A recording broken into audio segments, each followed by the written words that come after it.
Puji nama Tuhan. Shalom Bapak Ibu saudara kasih Tuhan. Shalom. Begitu besar kasih Allah dalam kehidupan kita.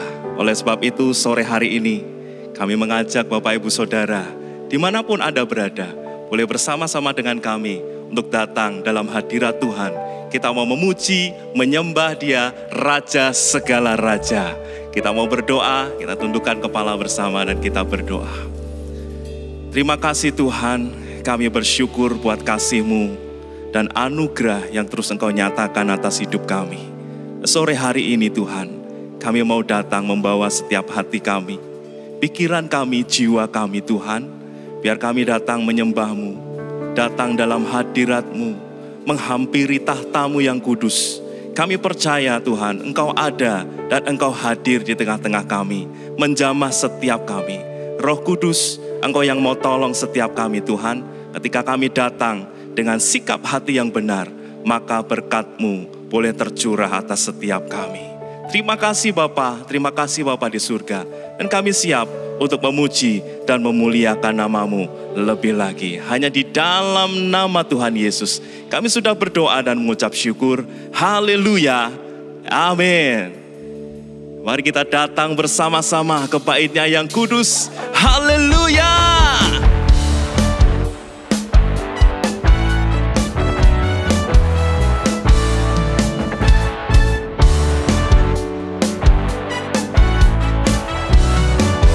Terima kasih Tuhan. Datanglah ke bait-Nya dengan hati bersyukur, ke dalam pelatarannya dengan hati bersuka rasakan dan lihatlah betapa baiknya Tuhan bagi yang berlindung padanya. Akan bersorak-sorai, akan bersorak-sorai. Bersyukurlah, bersyukurlah kepada Tuhan, sebab Dia baik, bahwasanya untuk selamanya kasih setianya. Bersyukurlah kepada Tuhan, sebab Dia baik, bahwasanya untuk selamanya kasih setianya. Haleluya.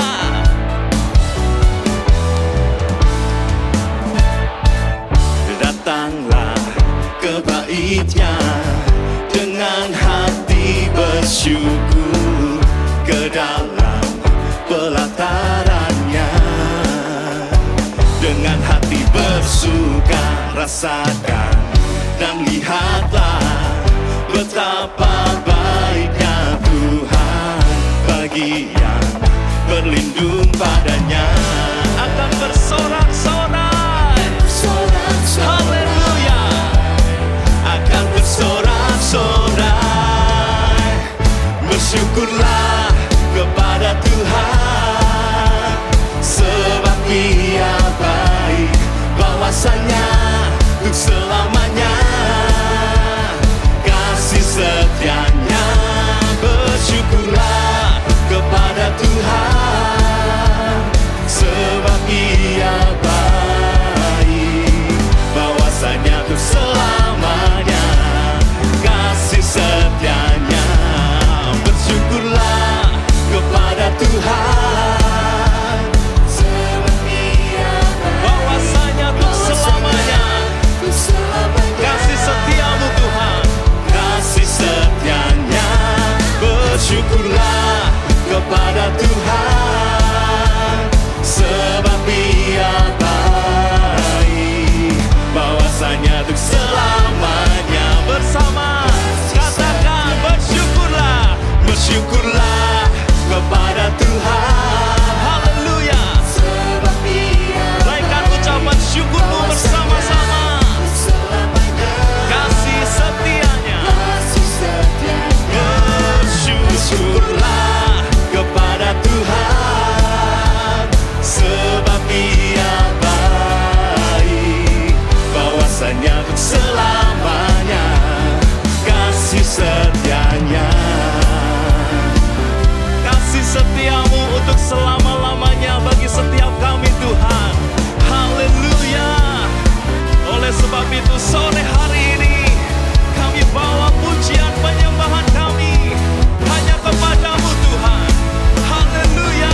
bahwasanya selamanya kasih setianya.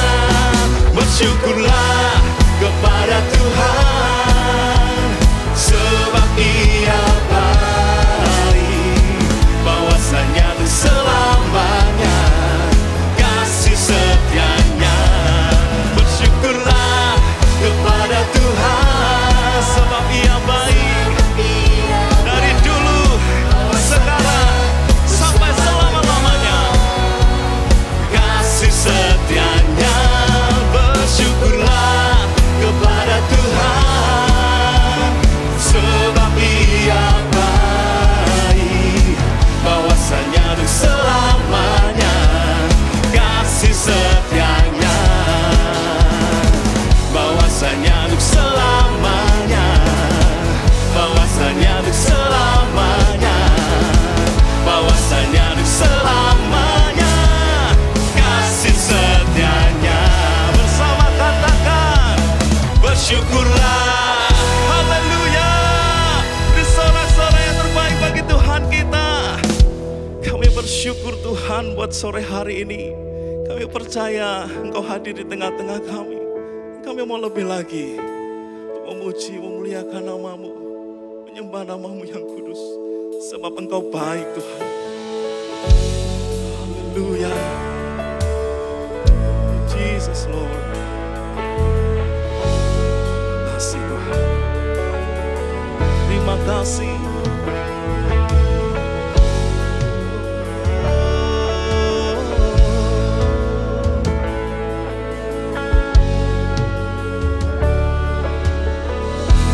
Bila kulihat bintang gemerlapan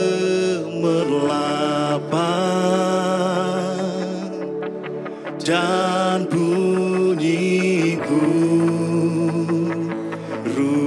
riuhku dengar, ya Tuhanku, tak putus aku heran melihat ciptaanmu yang besar. Bawa hatimu bersama dan katakan, maka jiwaku pun memuji-Mu, sebab Kau sungguh besar, sungguh besar. Kau Allahku, maka jiwaku pun memuji-Mu,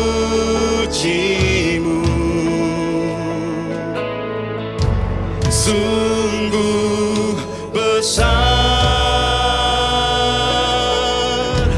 Kau Allahku.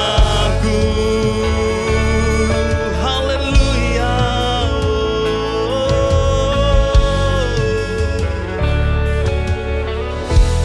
Ya Tuhanku,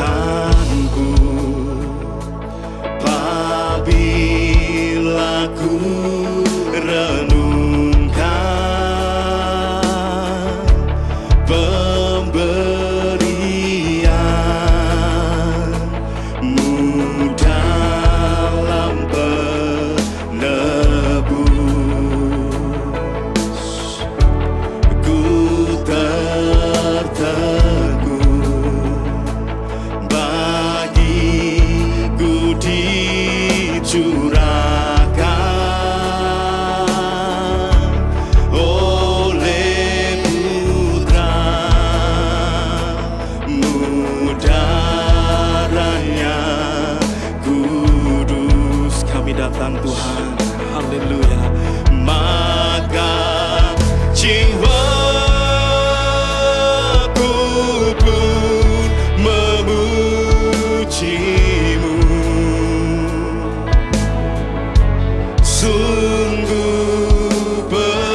besar, sungguh besar.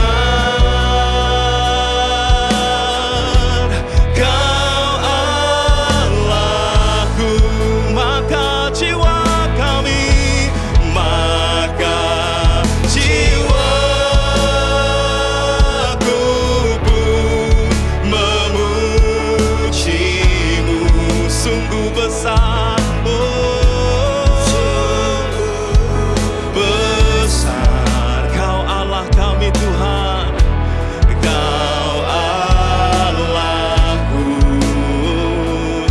maka jiwa kami, haleluya, terima kasih pun memujimu.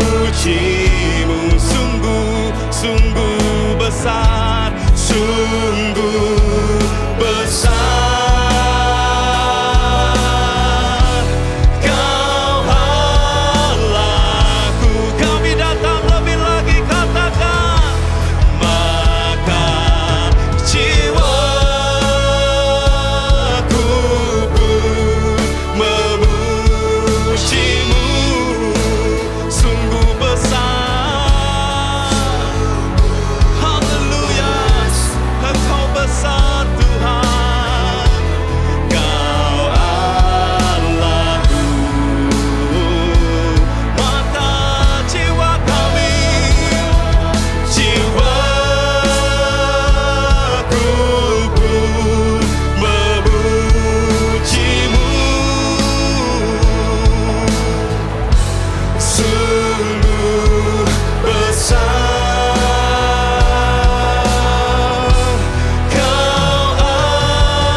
Segala yang baik Engkau nyatakan atas hidup kami Tuhan. Sore hari ini boleh Engkau jamah setiap hati kami. Oh haleluya, kami mau nyatakan lebih lagi. Haleluya, kami bawa jiwa kami Tuhan. Maka jiwaku pun memujimu.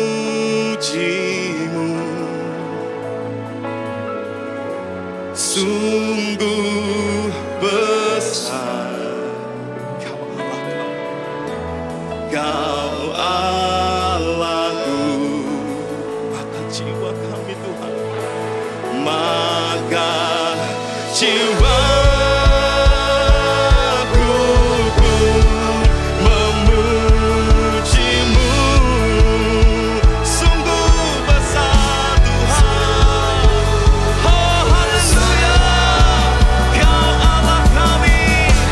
Kau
terlebih besar. Oh, Engkau terlebih besar.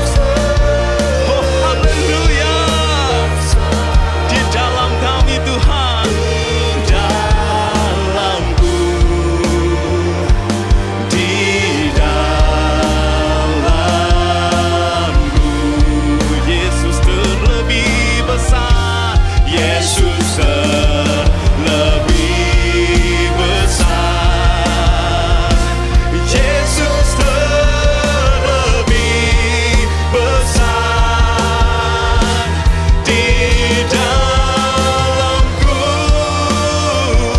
selama-lamanya. Di dalam kami Tuhan, di dalamku selama-lamanya. Di dalam kami Tuhan, di dalamku selama-lamanya. Haleluya, haleluya. Terima kasih Tuhan. Biar ini keyakinan kami. Engkau ada di dalam kami. Tuhan bersama dengan kami. Seperti janjimu. Bahwa Engkau bukan hanya berada di atas, di sorga. Tapi Engkau diam dalam diri kami.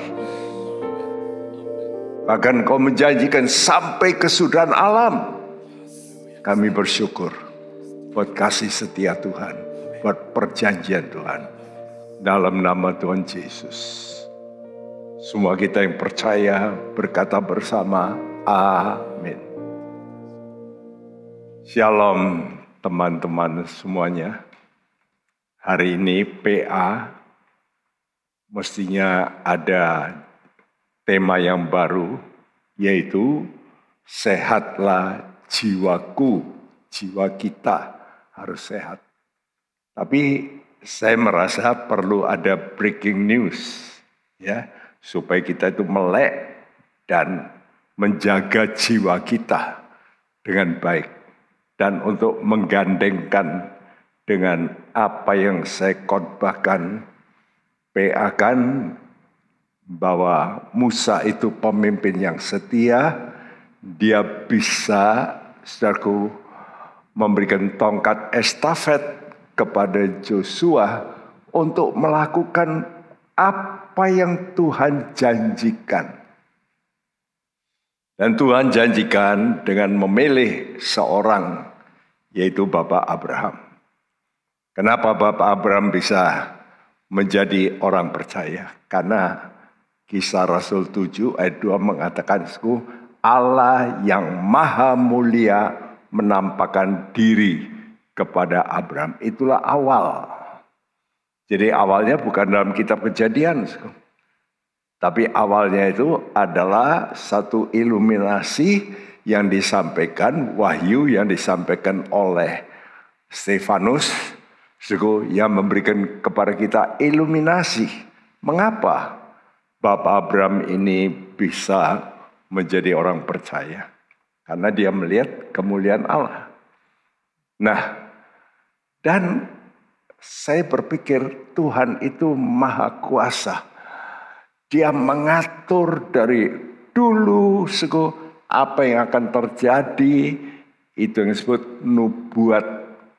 Ya, jadi apa saja yang akan terjadi, Tuhan sudah memberitahu, khususnya kepada kita gerejanya, supaya kita mengerti dan percaya bahwa perkataan Tuhan itu benar adanya. Ini pentingnya nubuat. Banyak orang tidak suka membaca kitab nubuat. Ya, apa yang akan terjadi, terjadi. Walaupun belum terjadi. Tapi ini perlu kita perhatikan. Mengapa, Sku? Karena itu akan membuat iman kita kuat. Karena iman kita itu bergantung pada satu hal, yaitu perjanjian Tuhan. Ya, perjanjian Tuhan. Nah, apa itu iman?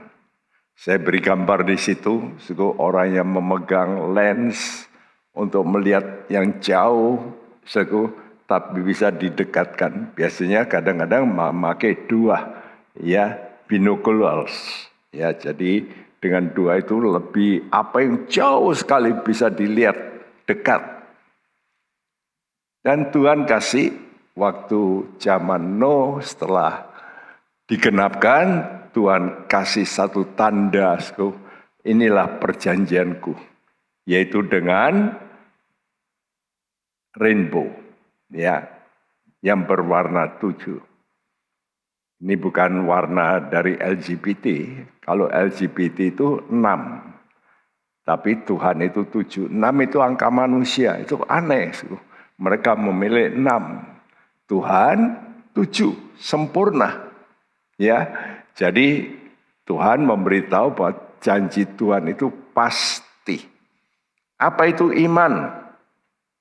Iman saya tuliskan kesanggupan rohani untuk melihat hal-hal yang belum kelihatan, tapi sudah dinubuatkan, sudah dikatakan Tuhan.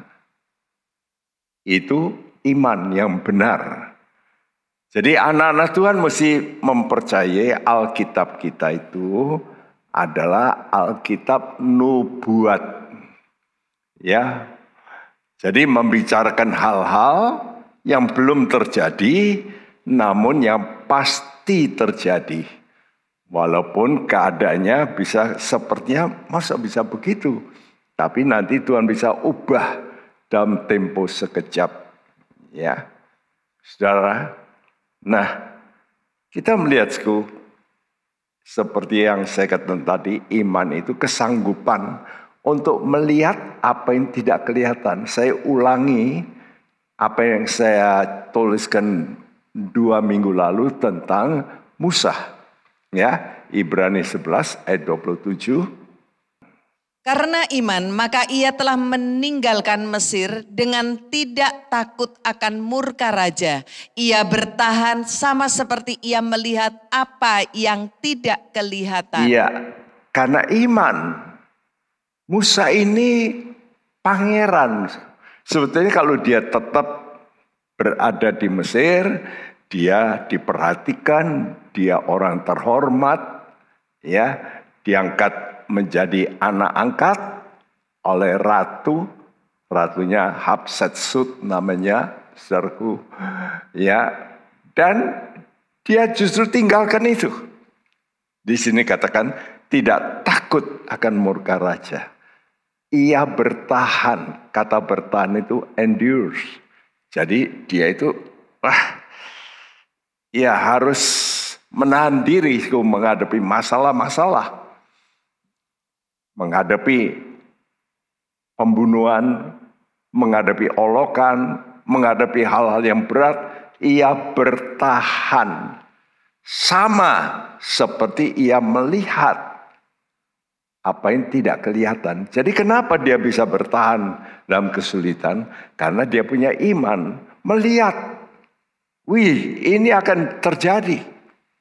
Nah, kenapa Musa bisa begitu? Karena dia dididik oleh ibunya, ya, selama beberapa bulan, saya nggak tahu berapa bulan, sampai cerai susu tentunya, oleh ibunya sendiri.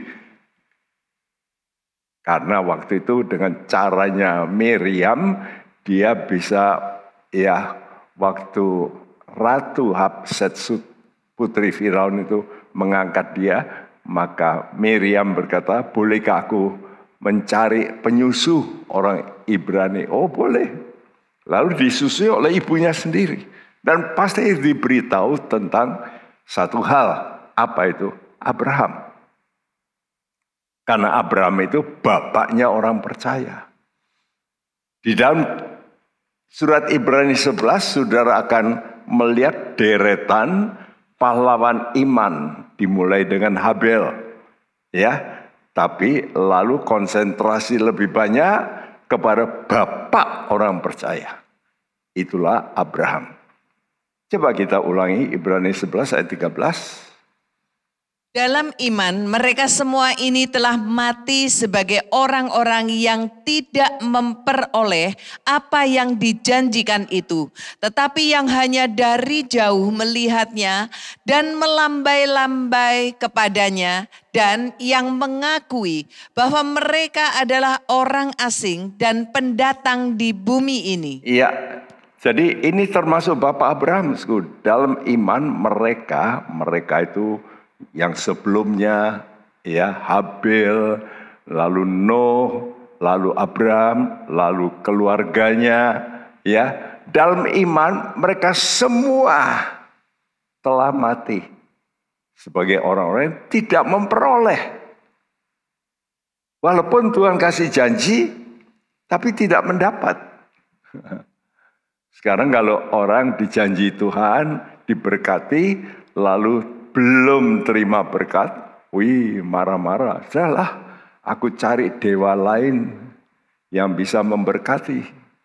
Tapi Bapak Abraham tidak. Dia walaupun tidak memperoleh apa yang dijanjikan, tapi hanya dari jauh melihatnya. Jadi dengan mata iman dia melihat. Tapi ini yang dikerjakan dan melambai-lambai. Kalau saudara begini itu apa artinya? Ya kalau saudara saya lambaikan pada saudara berarti ayo datang, betul? Ayo datang ke sini. Nah jadi Bapak Abraham ini melihat janji Tuhan itu, kata datanglah. Janji Tuhan, ya datang, cepat datang. Ya, dan oleh karena ini masih jauh, dia cuma melambai-lambai, tapi dia yakin itu akan datang janji itu. Dan yang mengakui bahwa mereka ini orang asing. Ya. Nah, saudara, kita mesti sadar bahwa janji-janji Tuhan itu ya bertahap. Dan Tuhan punya planning waktu. Kita kalau melihat tanda-tanda akan berada pada hari-hari terakhir dari planning waktu Tuhan, yaitu gereja. Nah, jadi kita mesti sadar, semakin dekat dengan penggenapan janji Tuhan, maka proses ya dalam menggapai yaitu progres lebih mendekati janji, yaitu tanah Kanaan. Karena Tuhan janji pada Bapak Abraham apa? Tanah Kanaan. Untuk siapa? Untuk keturunannya. Ya. Tadi dikatakan Abraham tidak memperoleh apa yang dijanjikan. Dia tidak mendapat. Tapi lalu keturunannya sekarang. Ya, dan saudara jangan sampai salah kalau saudara suka baca Alkitab, seringkali orang Israel berada di negeri Mesir 400 tahun. Saudara pikir itu orang Israel berada di Mesir dianiaya 400 tahun? Tidak begitu. Ya, ini banyak orang salah. Padahal dalam Keluaran 12 di situ katakan lamanya. Nah, ayat-ayat terakhir ayat 40-an, lamanya pengembaraan orang Israel, ya, itu mestinya begitu. Ya. Lamanya pengembaraan orang Israel itu 430 tahun. Dan itu dimulai oleh siapa? Oleh Abraham. Jadi bukan orang Israel berada di Mesir 400 tahun. Tapi lamanya pengembaraan dimulai oleh Abraham itu 430 tahun. Ya, dan seringkali Tuhan mengatakan tepat. Ini coba diperhatikan, saya ingin supaya saudara buka Alkitabmu, saudaraku, Keluaran, ya. Nanti saudara akan melihat bahwa perkataan Tuhan itu, wah, begitu tepat, janjinya digenapi secara tepat, ya. Lalu keluarnya juga tepat, ya.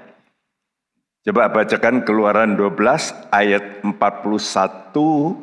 Sesudah lewat 430 tahun, tepat pada hari itu juga keluarlah segala pasukan Tuhan dari tanah Mesir. Ya, kalau sudah baca ayat 40, lamanya, mestinya ada kekurangan di situ.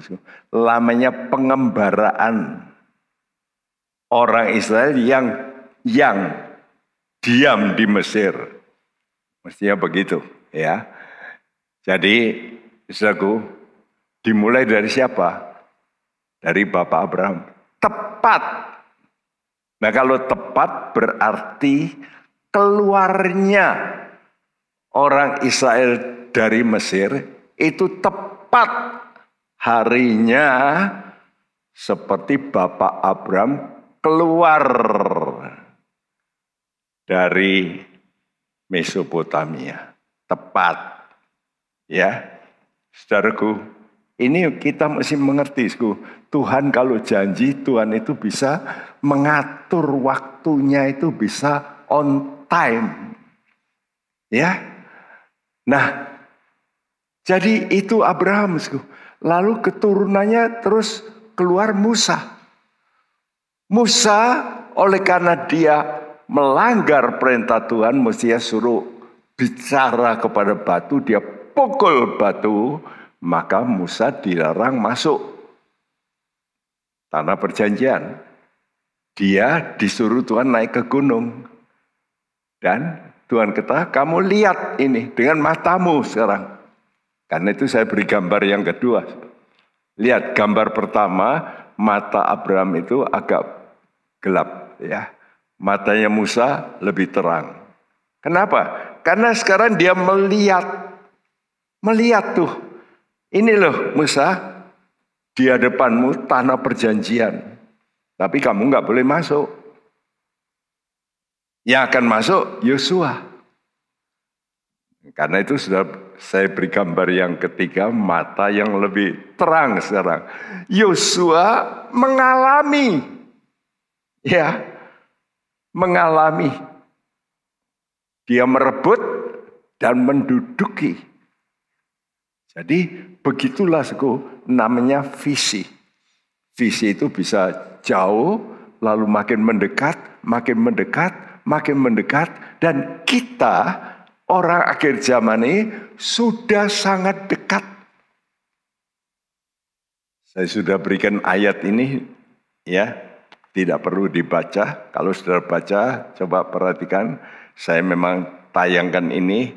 Dikatakan seluruh negeri diberikan kepada Tuhan, ya, kepada orang Israel, yakni negeri yang dijanjikan dengan sumpah. Kepada siapa? Pada Bapak Abraham. Sumpah itu. Dan sekarang mereka menduduki. Woi.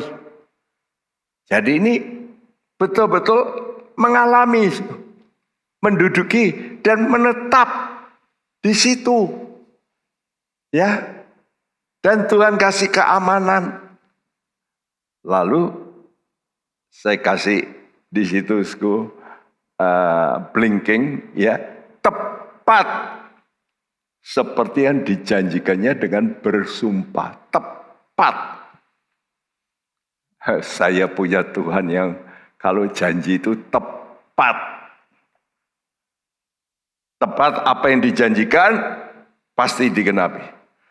Tepat waktu, tepat juga, ya. Karena tadi saya katakan Bapak Abraham keluar, kapan keluar? Karena tepat, ya mestinya waktu Paskah. Karena orang Israel keluarnya tepat pada waktu Paskah. Orang Israel masuk tanah Kanaan tepat Paskah.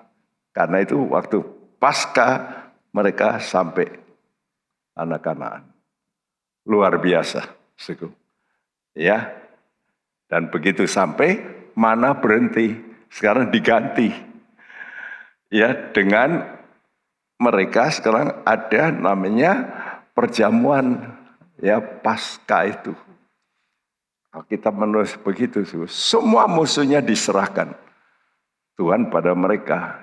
Dari segala yang baik yang dijanjikan Tuhan pada kaum Israel, tidak ada yang tidak dipenuhi. Semuanya terpenuhi. Artinya tepat. Jadi janji Tuhan itu tepat. Ya.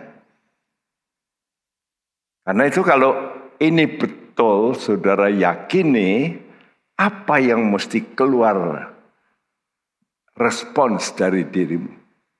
Tuhan itu kalau ngomong tepat. Karena dia ngomong, ada sorga. Itu nanti tempat kediamanmu untuk orang percaya. Tapi ada neraka untuk orang yang tidak nurut. Nah, bagaimana sikap saudara? Apakah sudah pikir, belum ada neraka kok ngomong neraka. Neraka itu ya sekarang ini susah itu neraka. Oh bukan. Kita mesti ngerti ini, kalau kita ngerti maka timbul takut pada Tuhan. Karena itu saya tuliskan di sini, the vision always precedes the realization. Visi itu selalu mendahului realisasi. Ya, ini bagian terakhir dari PA saya tentang Musa, bukan? Ya, visi menjadi realisasi. Nah, visi dari Tuhan dinyatakan dengan firman nubuat, digenapi semuanya. Karena itu respons kita apa? Harus takut sama Tuhan. Tuhan itu kalau ngomong pasti terjadi. Kalau orang menolak Tuhan, kena murka. Dan dikatakan siksa kekal selama-lamanya. Nah, kalau sudah dengarkan itu, apakah betul saya ini, saya lebih baik nurutlah daripada disiksa kekal. Saya lebih baik ngampunilah daripada saya dendam terus. Buat apa nanti saya disiksa kekal. Kan gitu. Itu namanya roh takut akan Tuhan. Ini penting. Ya. Kenapa? Karena kita mesti tahu, ini subtema yang berikut ini, God is in control. Allah itu selalu mengontrol. Dan saya khusus kasih gambar itu tepat waktu. Jadi Tuhan itu kalau janji tepat. Bukan hanya janjinya tepat, tapi waktunya tepat. Ya. Ada tulisan di situ, the Lord controls rulers. Tuhan itu mengontrol para pemimpin dunia. Just as he determines the course of rivers. Sama seperti dia menentukan ya aliran air sungai itu. Amsal 21 ayat 1 berkata, hati raja seperti batang air di dalam tangan Tuhan, dialirkannya kemana ia ingini. Ya, jadi Tuhan itu bisa ngatur pemimpin-pemimpin dunia ini. Apa yang akan terjadi setelah ini. Karena itu kita disuruh mendoakan para pemimpin. Ini penting. Saya akan munculkan 2 hal ya, yang dulu telah terjadi dalam perjanjian lama. Yaitu orang Israel yang tidak nurut sama Tuhan. Lalu muncul Nabi Yeremia, masih muda sekali. Dikatakan dia masih muda, dan dikasih tahu, kamu mesti berani ngomong. Walaupun kamu nanti akan menderita. Dan betul, Yeremia menderita. Dia dimasukkan sumur yang tanpa air. Di situ dikasih roti kesukaran. Sedikit saja. Zaman itu zaman paceklik, kelaparan, dan dia dimasukkan sumur. Dibungkam mulutnya. Nah, kenapa? Karena dia menubuatkan berkali-kali. Orang Israel, ya, kamu ini nanti akan ditawan. Ya, khususnya orang Yehuda ya. Kamu akan ditawan oleh Babel selama 70 tahun. Yeremia 29 ayat 10 berbunyi. Sebab beginilah firman Tuhan, apabila telah genap 70 tahun bagi Babel, barulah aku memperhatikan kamu. Aku akan menepati janjiku itu kepadamu dengan mengembalikan kamu ke tempat ini. Ya, kalau ada orang kasih tahu begini, lalu ada serangan dari Babel, lalu Nabi Tuhan ini ngomong, sudahlah kamu nyerah saja. Sudah, karena ini memang rancangan Tuhan. Kamu nanti mesti kalah. Ngamuk mereka. Karena itu Yeremia dimasukkan penjara itu. Untung ada seorang, ya, Ebed-Melech yang baik mengangkat dia dari sumur. Ya, saudara, jadi 70 tahun. Ini perkataan Tuhan, 70 tahun. Oleh Babel, kamu akan ditawan. Ya, nanti setelah 70 tahun, tepat, aku akan memperhatikan kamu. Dan aku akan menepati janjiku. Kamu akan keluar dari Babel. Loh, kok bisa? Padahal ini sekarang pemerintahan dunia Babel. Kok bisa? Bisalah. Tuhan munculkan orang lain yang bernama Kores. Yang kita baca Alkitab, Kores, atau lebih terkenal dalam sejarah dunia, Sirus. Siapa itu Sirus? Sirus itu orang Persia. Itu nanti setelah Kores, nanti ada cerita Esther segala. Ya, saudaraku. Jadi untuk menggenapi firman nubuat dari Yeremia, Tuhan itu melantik raja kafir. Ini raja penyembah berhala. Tapi Alkitab menuliskan dia diurapi. Jadi jangan sudah pikir kalau orang diurapi itu pasti Kristen. Bukan, tidak perlu. Karena itu kita juga mesti berdoa bagi Bapak Presiden kita Prabowo supaya Tuhan mengurapi dia. Begitu ya. Mengurapi itu melantik untuk menjalankan mandat dari Tuhan. Jadi jangan sampai melakukan menurut kemauannya, tapi menurut kemauan Tuhan, seperti doa yang Tuhan ajarkan.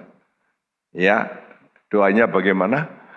Datanglah kerajaanmu, jadilah kehendakmu di bumi seperti di sorga. Apa itu? Damai. Makanya pemimpin yang benar pasti membuat negara itu damai. Tapi kalau pemimpin yang nggak benar, bikin terus rusuh. Nah, saudara bisa menilai sekarang pemimpin-pemimpin di dunia ini. Ya, benar apa enggak? Dan ini bukan orang Kristen loh ini. Ini bukan orang pengikut agama Yahudi. Bukan, dia itu orang kafir. Tapi dilantik Tuhan untuk apa? Untuk menghantam negeri Babel.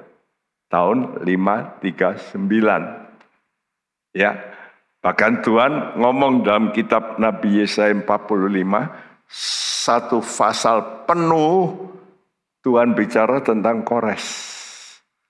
Coba kita baca apa yang dikatakan Yesaya 45 ayat 1. Beginilah firman Tuhan, inilah firmanku kepada orang yang kuurapi, kepada Kores yang tangan kanannya kupegang. Tangan kanannya kupegang, jadi tangan kanannya Kores dipegang oleh Tuhan ya.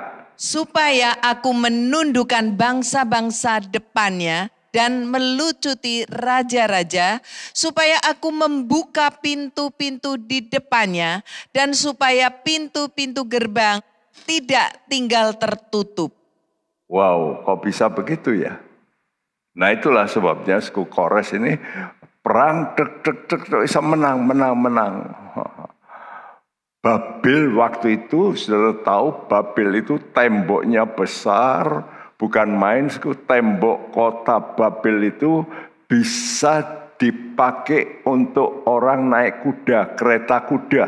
Jadi bayangkan lebarnya berapa itu. Saya waktu kalau pergi ke luar negeri, saya itu pergi ke museum, melihat museum untuk melihat peninggalan-peninggalan antara lain Babel ini. Yang dibawa, ini betul-betul zamannya Nebukadnezar itu dibawa ke Jerman. Jadi masih ada itu reliks-reliksnya di situ. Saya bisa melihat, oh bukan main ya. Jadi orang barat itu bisa mengoleksi sejarah itu. Nah, waktu Sirus begitu dilantik oleh Tuhan, menang terhadap Babel, dia lalu memberikan dekret pengumuman orang Israel yang ditawan Babel sekarang boleh pulang ke negerinya. Wah, berita yang menggembirakan bagi orang Israel. Tapi kalau berita begitu apa bisa langsung? Kan nggak bisa, harus ngatur pekerjaan, terus ini itu. Dan ini 539 ya, kurang lebih hampir 3 tahun. 536 sebelum Masehi mereka keluar. Kenapa?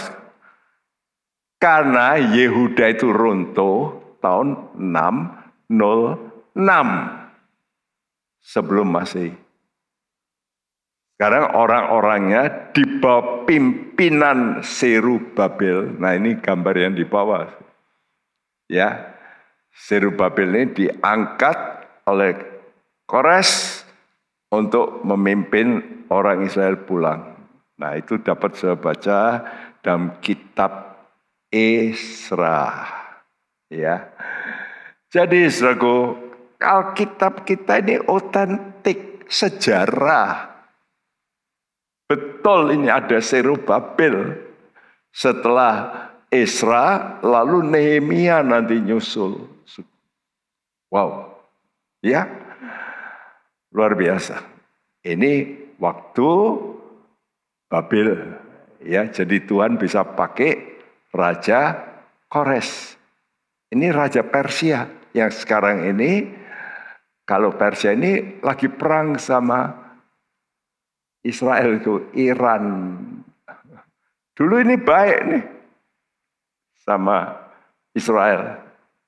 Sebelum Khomeini pergantian di Iran, tahun 79 Shah Iran itu digulingkan. Nah, Shah Iran ini dulu baik dengan Israel. Begitu ganti rezim, yaitu rezim Khomeini, lalu bermusuhan. Ya, jadi pemimpin-pemimpin dunia ini perlu kita doakan. Walaupun mereka bukan orang percaya. Ya, karena mereka ini dapat dipengaruhi oleh spirit, oleh roh-roh. Ya, mereka dipengaruhi roh Tuhan, bukan roh setan. Ya, Nah, ini tentang yaitu Kores. Ada lagi pemimpin yang menentukan sehingga tepat juga Tuhan ini ngatur waktunya bisa tepat. Siapa itu? Itulah Kaisar Roma yang dinamakan Kaisar Augustus. Nah, ini gambarnya. Karena ini kan bukan terlalu lama. Jadi mereka bisa menemukan reliks-reliksnya. Lalu gambarnya, wajahnya ya seperti ini. Kaisar Augustus. Nah, ini ada tulisan Lukas 2 ayat 1. Coba Ibu Sandra buka Injil Lukas 2 ayat 1. Pada waktu itu Kaisar Agustus mengeluarkan suatu perintah, menyuruh mendaftarkan semua orang di seluruh dunia. Iya. Coba kalau nggak ada perintah ini. Kalau nggak ada perintah ini, tidak mungkin Yusuf dan Maria yang tinggal di Nazaret itu pergi ke Bethlehem. Tidak akan. Justru karena ada perintah sensus ini, karena ini kaisar dunia, ya, yang merintahkan, ayo disensus, maka orang hijrah, pulang kampung gitulah, ya, dan kampungnya kalau keturunan Yusuf itu di Bethlehem. Karena itu mereka pergi ke Bethlehem. Kaisar Agustus muncul tahun 27 sebelum Masehi. Di 2000 tahunan yang lalu. Dia memerintah sampai 4 tahun 4. Jadi memerintah kurang lebih 30 tahun. Kaisar Agustus ini. Ya. Nah, zamannya Kaisar Agustus ini, lalu lahirlah Tuhan Yesus. Lahirlah juga Yohanes Pembaptis. Itu zamannya Kaisar Agustus. Ya, saudaraku, jadi ada perintah sensus. Coba kalau nggak ada perintah sensus, maka nggak mungkin Yesus itu lahirnya bisa di Bethlehem. Kok bisa lahir di Bethlehem gitu loh. Nah, ini kan diatur oleh Tuhan. Kenapa? Karena Daud dulu itu dari kota Bethlehem. Padahal Yesus disebut anak Daud. Karena itu dia mesti kembali ke Bethlehem. Wow, ini Tuhan ini pengatur ya jalurnya, arahnya dunia ini. Coba kita baca Mika 5 ayat 1 dan 2. Tetapi engkau, hai Bethlehem Efrata, hai yang terkecil di antara kaum-kaum Yehuda, daripadamu akan bangkit bagiku seorang yang akan memerintah Israel, yang permulaannya sudah sejak purbakala, sejak dahulu kala. Sebab itu ia akan membiarkan mereka sampai waktu perempuan yang akan melahirkan telah melahirkan. Lalu selebihnya dari saudara-saudaranya akan kembali kepada orang Israel. Iya. Ini dituliskan dalam kitab Mika. Tetapi engkau, hai Bethlehem Efrata. Tuhan kalau menubuatkan itu harus tepat. Karena tepat ini perlu ketepatan kotanya. Kenapa perlu ditambah Efrata? Karena ada Bethlehem lain. Bethlehem Sebulon. Ya. Wah, ini jaraknya jauh. Ya. Seperti kalau kita katakan Karanganyar. Nah, Karanganyar Di Jawa Tengah saja Karanganyar itu ada di Pati, ya ada Karanganyar. Karanganyar dekat Solo, ya ada.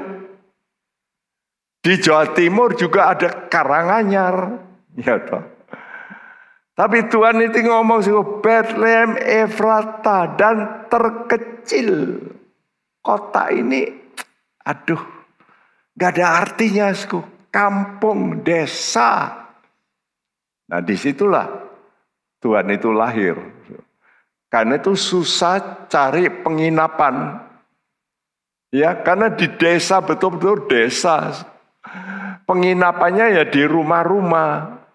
Persis ada sensus, orang-orang buka rumahnya untuk jadi penginapan, kan begitu. Ya. Nah, dari Bethlehem Efrata ini akan bangkit bagiku, kata Allah, seorang yang akan memerintah Israel. Siapa itu? Kristus. Yesus. Dan sebelumnya Daud. Karena itu Yesus disebut anak Daud. Memang kalau dirunut, dia itu masih, ya, Yusuf dan Maria ini keturunan Daud. Yang permulanya sejak purbakala. Jadi Yesus itu bukan permulaannya lahirnya dia mulai muncul di Bethlehem. Bukan. Yesus ini sudah ada di mana? Di sorga. Sejak purbakala, sejak dulu kala. Jadi no limit. Jadi Yesus itu Allah. Tapi dia inkarnasi, minjam perutnya Maria. Sudah lihat gambar ini. Jadi Maria waktu itu mengandungnya sudah mendekati melahirkan. Bayangkan ya, susahnya naik keledai. Waduh, harus pindah dari Nazaret terus naik keledai karena sensus. Nggak ada kapal terbang. Naik keledai jadi goyang-goyang, bayangin ya. Perut besar, hamil. Nah, tapi perhatikan ayat 2. Jadi saudara kalau lihat nubuat ini mesti hati-hati ya.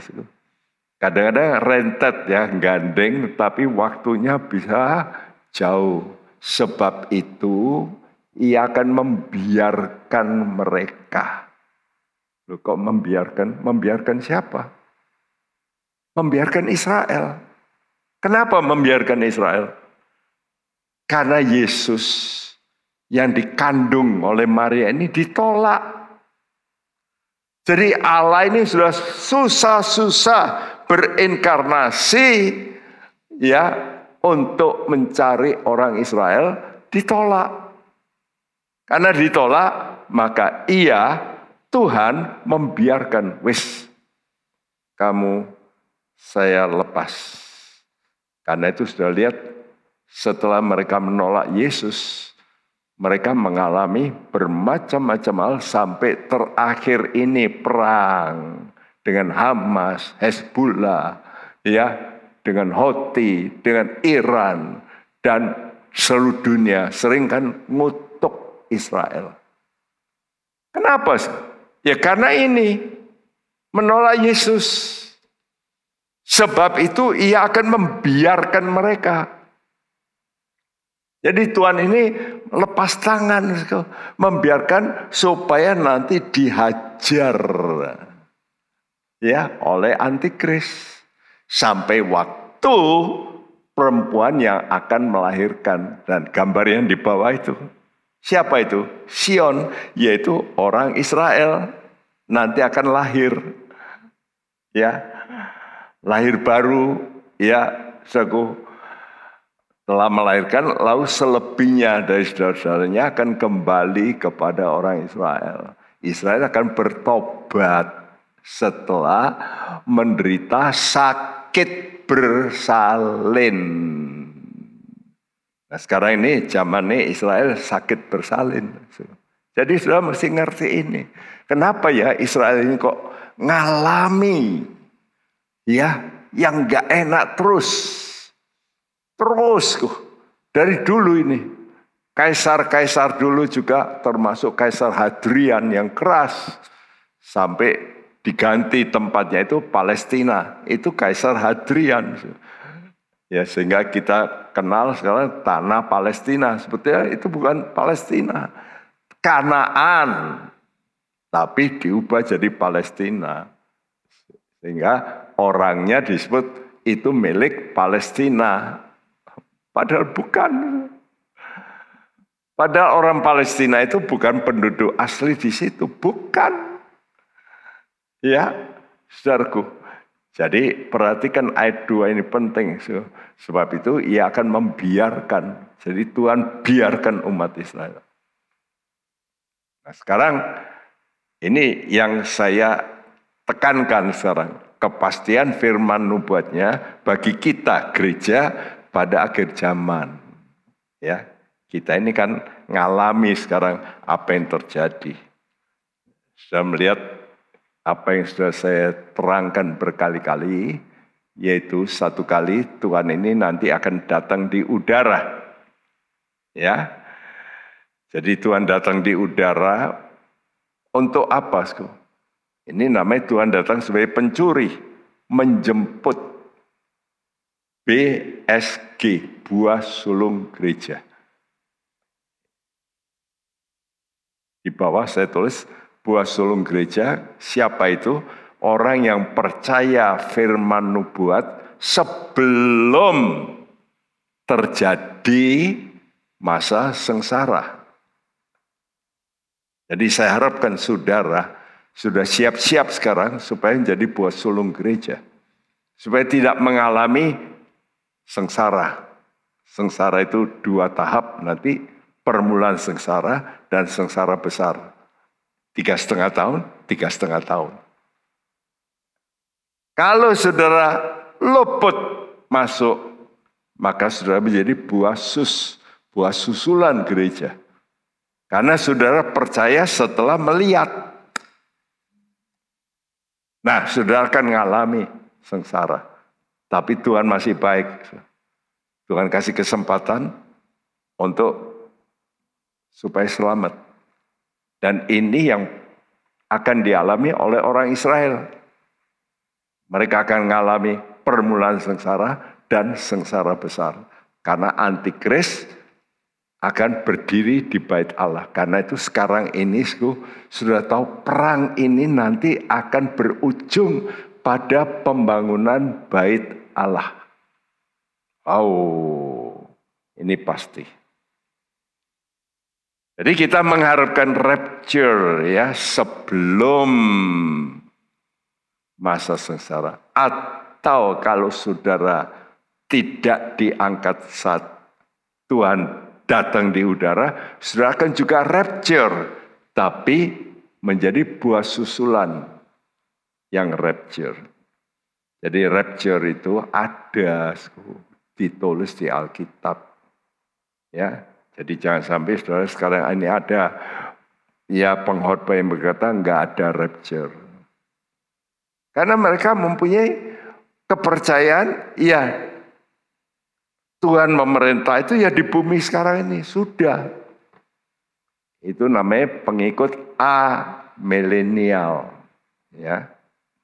Kita tidak amilenial, kita premilenial. Sebelum terjadi milenium, terjadi rapture. Ya, jadi rapture itu semacam ini. Orang-orang mati nanti tubuhnya akan dibangkitkan, diangkat oleh Tuhan.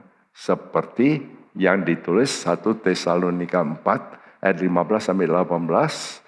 Ini kami katakan kepadamu dengan firman Tuhan. Kita yang hidup, yang masih tinggal sampai kedatangan Tuhan, sekali-kali tidak akan mendahului mereka yang telah meninggal.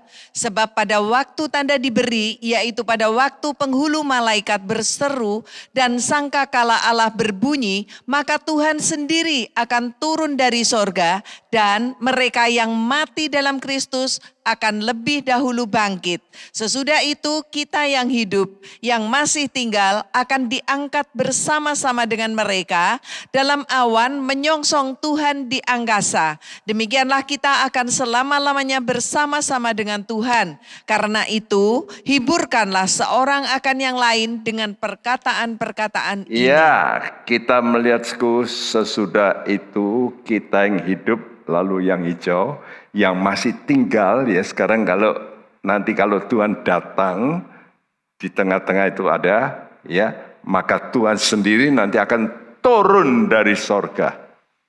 Dan mereka yang mati dalam Kristus akan lebih dulu bangkit. Dan kita yang masih hidup akan diubahkan bersama diangkat Tuhan menyongsong di udara. Karena itu hiburkanlah dengan perkataan ini. Nah sekarang pertanyaannya, kapan terjadi rapture? Ya, sudah melihat konstelasi dunia akhir-akhir ini. Bukan kebetulan Trump itu bisa naik di panggung pemerintahan Amerika. Ya, dia dulu sudah mau meneruskan, gagal. Yang diangkat Joe Biden. Tapi Trump muncul lagi. Dan waktu dia kampanye, dia ditembak. Itu kalau dia tidak goyang sedikit, mati. Mati. Karena itu waktu dia tahu itu, dia lalu berubah pikiran. Wah, kalau gitu saya ini masih diberi kesempatan hidup. Ada tujuan Allah. Ya, ada tujuan Allah. Jadi coba saya lihat beberapa hari lalu setelah perang ini, Israel ngebom sendiri ya, tanpa Amerika. 200 jet ngebom sendiri, tapi belum bisa nembus untuk 3 proyek nuklir itu hancur. Amerika yang punya bom, ya dijatuhkan lewat bomber itu B-2 ya, yang bisa nembus sampai 600 feet, jadi bisa sampai 200 meter ke bawah. Bomnya itu, karena pengayaan itu di bawah tanah 200 meter. Dibom sekali, lubang, dibom kedua, baru hancur. Setelah itu terjadi berhenti sekarang. Ya, jadi kalau tidak terjadi ini, waduh, nggak tahu gimana, karena tinggal sedikit lagi. Uranium itu diproses supaya bisa jadi bom atom. Tinggal sedikit lagi. Ya.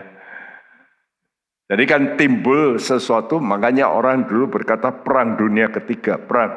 Saya kok tidak memikir perang dunia ketiga dari dulu. Tidak. Kalau orang hamba Tuhan yang lain, ini perang dunia ketiga, saya berkata tidak. Karena mesti menurut Alkitab damai lebih dulu. Karena itu saya tuliskan dengan menjatuhkan bom ini di nuklir Iran ini, terjadi perdamaian. Tapi perdamaian ini menurut Alkitab perdamaian semu. Kenapa? Ya karena Tuhan ngomong begitu.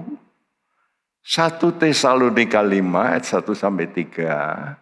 Tetapi tentang zaman dan masa, saudara-saudara tidak perlu dituliskan kepadamu, karena kamu sendiri tahu benar-benar bahwa hari Tuhan datang seperti pencuri pada malam. Apabila mereka mengatakan semuanya damai dan aman, maka tiba-tiba mereka ditimpa oleh kebinasaan, seperti seorang perempuan yang hamil ditimpa oleh sakit bersalin, mereka pasti tidak akan luput. Ya, pikirnya Trump, kalau Iran itu dihancurkan, tidak ada lagi bom atom, damai dunia itu. Karena itu dia langsung, sekarang dunia damai. Saya berkata, ini menurut Trump. Tapi menurut Alkitab tidak. Kenapa, Karena nanti bukan pakai bom itu, tidak. Justru mereka ini benci sama Israel. Ya, lalu bahkan ini kan sudah beberapa negara Eropa kan sudah nggak senang dengan tindakan Israel. Dulu hampir aja tidak ditahan sama Trump, ya pasti mereka sudah menyatakan mengakui Palestina. Tapi tidak mau karena diancam oleh Trump. Jadi menunda gitu ya. Nah nanti mereka ini seluruh dunia, Alkitab menulisku, semua ya itu akan meluruk Israel. Ya, kenapa? Karena nanti Israel setelah ini akan pasti mendirikan yaitu Bait Allah ketiga. Wah, ini ribut lagi nih. Maka di sini katakan kalau semuanya sudah damai, ini suara ya. Begitu selesai ngebom, Trump buka WA kirim kemana-mana. Dunia damai, aku katakan dunia damai. Mana ada dunia damai? Ya, maka tiba-tiba mereka ditimpa oleh kebinasaan. Nah, disinilah kelengahan Israel nanti. Pikirnya damai, justru tidak. Ya, ini Alkitab katakan. Sekarang sudah percaya mana gitu. Karena itu saya sebagai hamba Tuhan, saya lebih percaya Alkitab 100%. Jadi tidak perlu pakai bom nuklir untuk bisa bikin ribut nanti kiamat, tidak. Tapi dengan kebencian mereka ini nanti kumpul lalu menyerang Israel. Karena itu sekarang pesan Tuhan ini yang harus kita perhatikan. Ya, sebagai ayat terakhir Lukas 21 ayat 34-36. Jagalah dirimu supaya hatimu jangan syarat oleh pesta pora dan kemabukan serta kepentingan-kepentingan duniawi, dan supaya hari Tuhan jangan dengan tiba-tiba jatuh ke atas dirimu seperti suatu jerat, sebab ia akan menimpa semua penduduk bumi ini. Sebab ia akan menimpa siapa? Semua penduduk bumi ini. Ini hari Tuhan nanti. Terus berjaga-jagalah senantiasa sambil berdoa, supaya kamu beroleh kekuatan untuk luput dari semua yang akan terjadi itu, dan supaya kamu tahan berdiri di hadapan Anak Manusia. Ya, ini pesan Tuhan. Saya sekarang pesankan pada saudara. Karena itu kalau saya melihat banyak orang Kristen masih ya sudah damai, aduh ya masih terus konsentrasinya bagaimana saya menghimpunkan harta. Saya kalau melihat saya salut dengan kerja saudara menghimpun harta. Kok enggak mikir hartamu yang kau himpunkan itu sebentar kan ludes. Habis. Tuhan kata jaga, berjaga. Jangan sampai punya harta, pesta pora, mabuk, kepentingan dunia. Kenapa? Tadi kan tiba-tiba, ini juga diulangi. Supaya hari Tuhan jangan tiba-tiba jatuh ke atas dirimu. Tadi tiba-tiba ke atas dunia. Sekarang jangan atas diri kita. Gimana caranya? Yaitu ayat 36. Berjagalah senantiasa sambil berdoa. Yuk jemaat Tuhan. Ayo kalau ada jam doa, ayo ikut doa. Lewat online kah, saudara di rumahmu ikut bersama-sama doa. Supaya kamu beroleh dua hal. Pertama, kekuatan untuk luput. Kekuatan apa? Kekuatan Roh Kudus. Engkau akan diberi sayap burung Raja Wali. Engkau rapture. Ya, kekuatan untuk luput dari semua itu. Yang kedua, supaya kamu tahan berdiri di hadapan anak manusia. Saya berkata ini juga untuk para full timer gereja ini. Kalau saya lihat disuruh doa itu rasanya, aduh, ogah-ogahan. Ya, terserah. Saya itu sudah kasih ini warning berkali-kali. Tapi ya sepertinya itu beban gitu. Bukan beban, ini persiapan. Ya, persiapan supaya kita ini tahan berdiri. Satu hari Sadhu Sundarsing yang sudah almarhum, dia mendapat penglihatan dari Tuhan. Ada orang teriak-teriak di neraka, Tuhan kok nggak adil, saya mau diizinkan toh masuk surga. Malaikat Tuhan kata, ayo naik. Habis sampai mendekati sorgasku, cahaya yang terang itu menyilaukan dia gelap hidupnya, dia aduh, gak tahan. Tidak tahan berdiri di hadapan anak manusia. Ingat, satu hari kita semua akan menghadap Tuhan. Dan Tuhan itu kudus, suci. Karena itu mari kita mau berkata, Tuhan, saya mau hidup kudus, benar, suci. Berjagalah dan penuh Roh Suci. Jangan masuk ke dalam celaka dunia.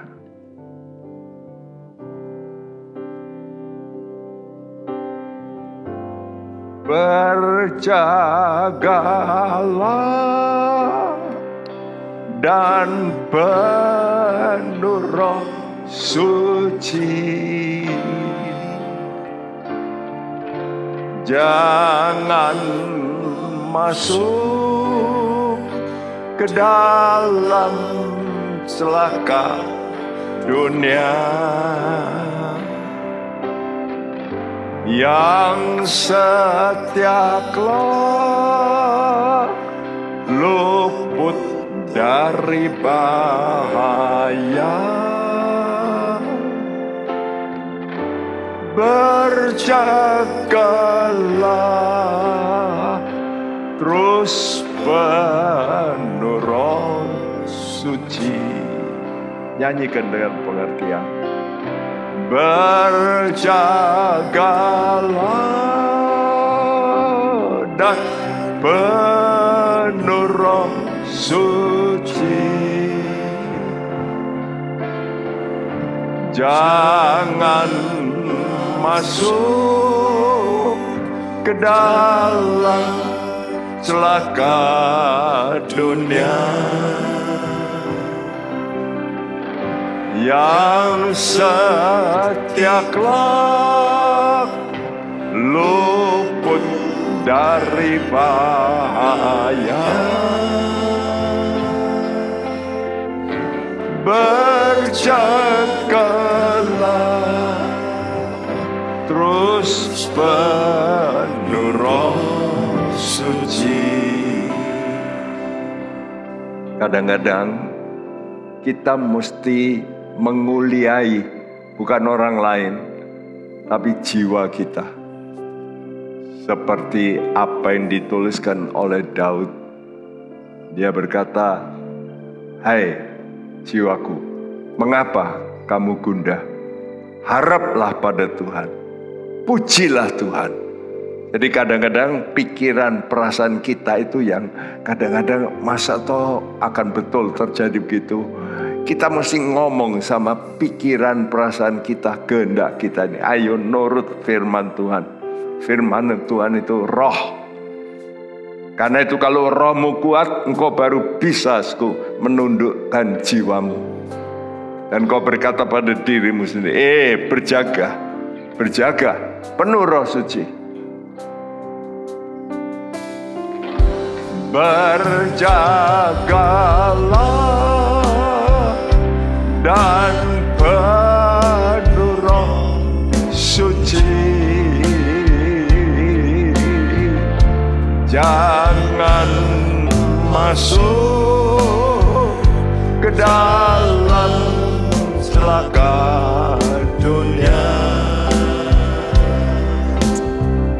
yang setia kelak luput dari bahaya. Berjagalah terus penuh Roh Suci. Mari kita mau datang menghadap Tuhan, berdiri. Berjagalah dan penuh Roh Suci. Jangan masuk ke dalam celaka dunia yang setia kelak luput dari bahaya.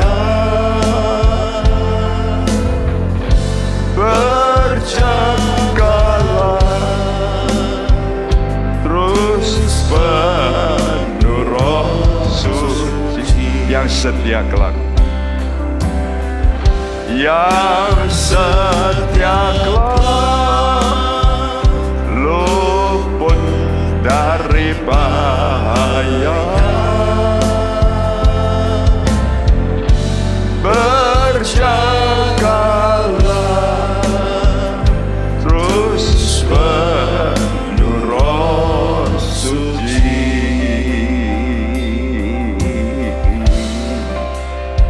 Masing-masing berseru pada Tuhan.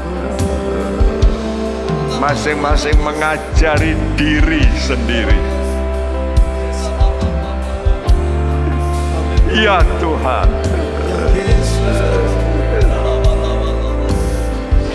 Engkau baik ya Tuhan.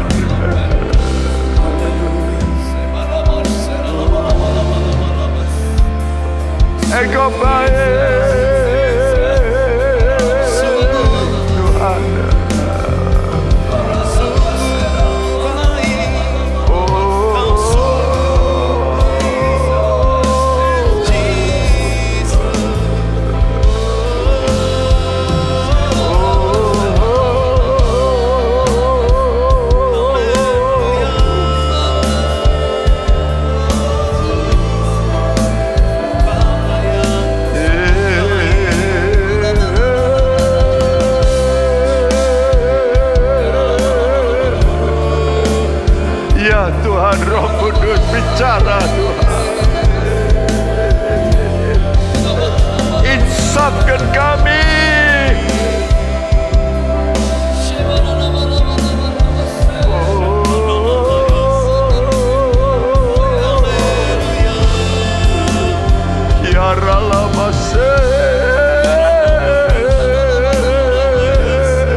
kebaikan-Mu.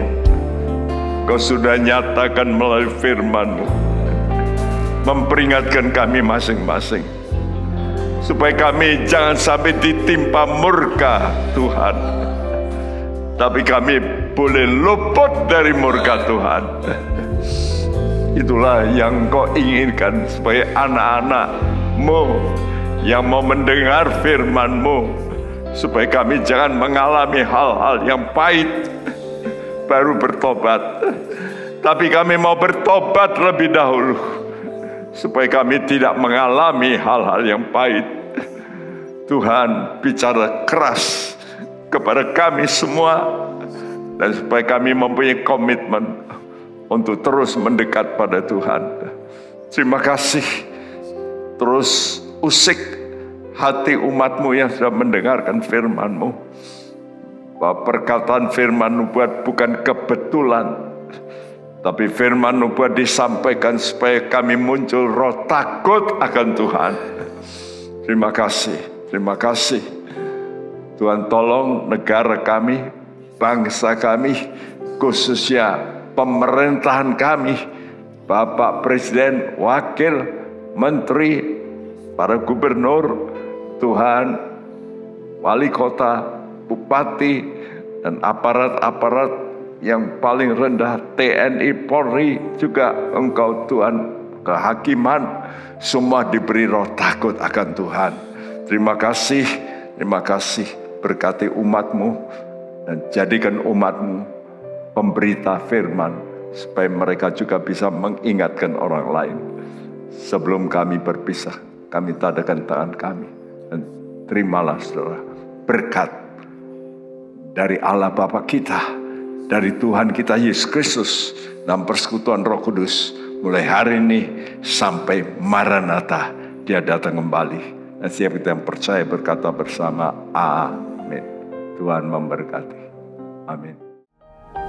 Isilah hidup kita dengan menyenangkan hati Tuhan. Sungguh anugerah Tuhan kalau kita masih boleh hidup. Menjadi bijaksana adalah awal dari takut akan Tuhan.